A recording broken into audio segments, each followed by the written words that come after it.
महामार्गाचा निष्काळजीपणा अन त्या मृत्यूच्या सापळ्यात बोलेरो कोसळली, विसरवाडीकरांचा संताप।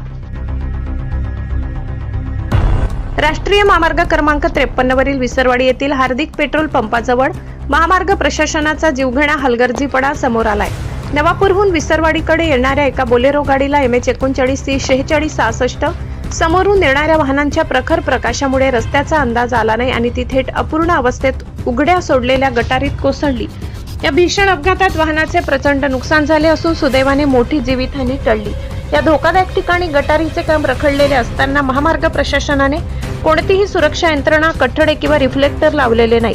हा रस्ता म्हणजे वाहन चालकांसाठी थेट मृत्यूचा सापळा बनला असून रोज कोणाचा तरी जीव धोक्यात येत आहे। आणखी किती बळी गेल्यावर महामार्ग प्रशासनाला जाग येणार असा संतप्त सवाल करत संतापलेल्या विसरवाडीकरांनी हे अपूर्ण काम तातडीने पूर्ण करून तिथे सुरक्षा फलक लावण्याची तीव्र मागणी केली आहे, अन्यथा आंदोलनाचा इशारा दिलाय। ब्युरो रिपोर्ट, विसरवाडी प्रतिनिधी गणेश सोनवणे।